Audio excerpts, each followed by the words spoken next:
আসসালামু আলাইকুম।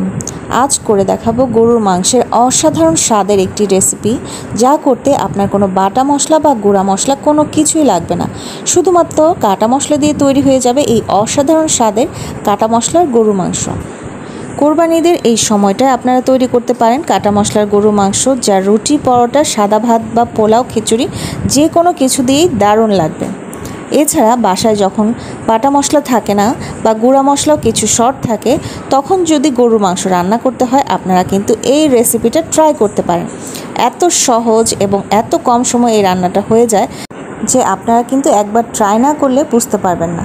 তাহলে চলুন আজকে পুরো রেসিপিটা দেখিয়ে দিই খুব সহজে এবং কম সময়ে কিভাবে কাটা মশলায় গরুর মাংস রান্না করতে হয়।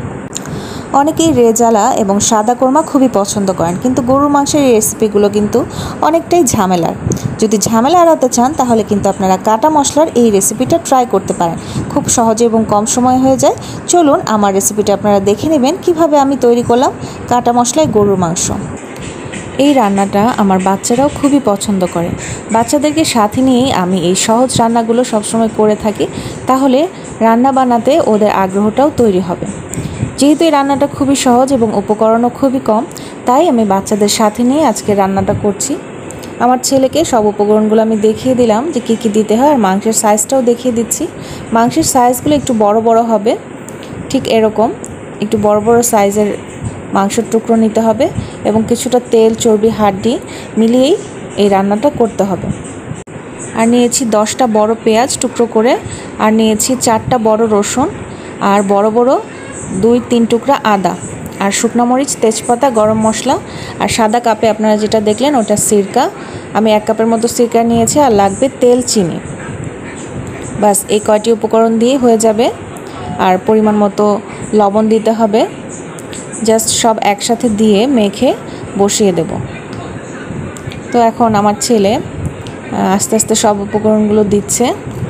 ওদেরকে আমি দেখাচ্ছি এই রান্নাটা কীভাবে করতে হয়। যেহেতু খুব সহজ রান্না, ওদেরকে আমি শিখিয়ে দিচ্ছি যাতে ওরাও এই রান্নাটা করতে পারে। উপকরণগুলো ওরা বুঝতে পারে যে কী কী লাগছে এই রান্নাটায়, কতটুক মাংসে কতটুক পরিমাণের উপকরণ লাগছে। তো প্রথমে পেঁয়াজ দিয়ে দিল, এরপরে বাকি উপকরণগুলো দিয়ে দিবে, যেমন আদা, রসুন, তেজপাতা, শুকনো মরিচ আর গরম মশলা।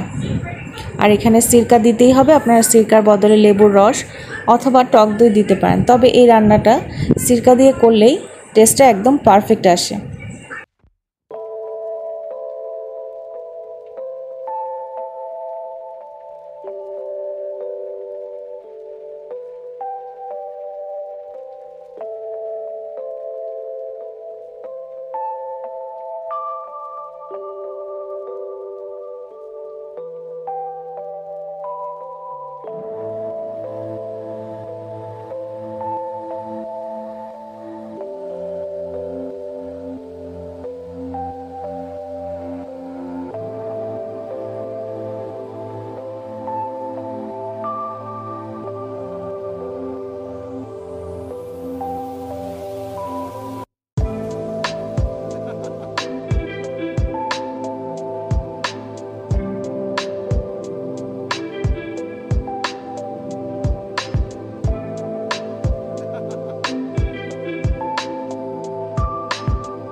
রান্না প্রায় একদম শেষের দিকে দেখছেন আপনারা যে একেবারে ঝোলটা শুকিয়ে গেছে।